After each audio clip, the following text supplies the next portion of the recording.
Tere tulemast Võrkturunduse lehele. Minu nimi on Kristjan Kiis. Täna räägime natukene ajajuhtimisest, kuidas siis teha seda äri oma kiire elutempo kõrvalt, et tasapisi harjutada, kuidas tulla toime ajaga. See on tegelikult pikk, põhjalik teema, aga ma luban, et ma räägin sellest teemast täpsemalt lähitulevikus ja teen videoseeria, kuidas siis samm-sammult saada rohkem aega ja sellega toime tulla. Enamus inimesi ütleb, et mul on kiire elustiil, mul on palju asju, mida oleks vaja teha. Ma lihtsalt ei leia aega, et selle äriga tegeleda. Ma püüan teha seda äri või mingisugust tegevust, aga siis tuleb nii palju asju vahele ja aga ma ei suuda välja mõelda, kust ma leiaksin, kust võtta siis see aeg. Esimene asi, mida ma soovin sulle öelda, et see aeg on sul olemas. Sa leiad selle aja oma kiire elutempo juures ja saad kõik oma asjad tehtud. Aga sa võid mõtlema, mille peale sa oma aega kulutad. Tegelikult, kuhu su aeg kulub. Ehk siis tegelikult on 10 tundi nädalas oma ärile pühendumist täiesti piisav, et saavutada selles äris edu. Nüüd sa vajad tegelikult 10 fokusseeritud tundi ühes nädalas ja sa vajad järjepidevat tegevust 1 aasta jooksul. Et siis ehitada korralik organisatsioon ja omada siis aasta pärast organisatsiooni, mis kindlustab sulle sinu tulevikku. Aga sa pead olema järjepidev. Valem on väga lihtne. Tee iga päev 2 tundi tööd oma äri jaoks. Aga jaga see 2 tundi ära 15-minutilisteks tsükliteks. See teeb 8 väikest tegevust ühes päevas. Muide, siia ei ole arvestatud nädalavahetust, aga kui sa selle sisse arvestad, siis tuleb isegi vähem kui 8 väikest tegevust. Räägime praegu 5 päevast, ehk siis tee 4 tegevust nii-öelda poolest päevast enne lõunat ja 4 tegevust siis õhtupoolikul näiteks.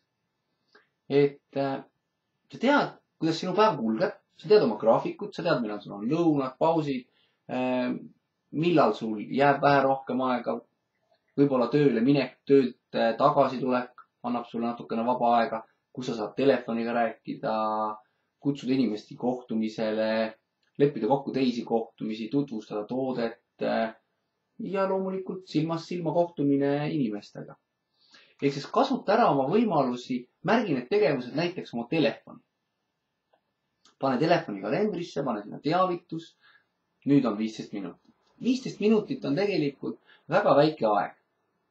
Aga kui seda tõhusalt kasutad, siis toob see palju tulu.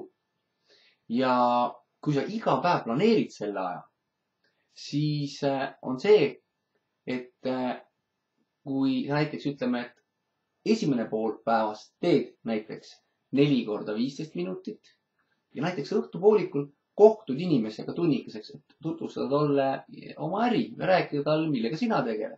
Siis tegelikult oled sa juba selle päeva nii-öelda ära teinud.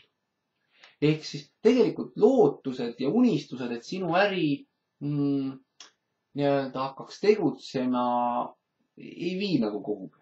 Ei ehita sinu äri. Viib sihini pidev tegevus ja planeerimine. Tee siis plaan. Tegutse selle plaani järgi ja investeeri oma aega, aga investeeri seda õigesti. Fokusseeri oma tegevusele. See tähendab lülita välja raadio, pane telefon hääletu peale ja kui keegi tuleb sinu käest midagi küsima või tahab sinuga vestelda, siis ütle, et räägime ja pöördume selle teema juurde tagasi siis veerand tunni pärast näiteks. Et ära lase ennast segada kõrvalistest tegevustest, mis juhivad sinu tähelepanu eemale. Sest et hästi palju segavaid faktoreid ja sinu ümber on, ma usun, väga palju toredaid inimesi, aga enamus neist lihtsalt röövivad sinu aega.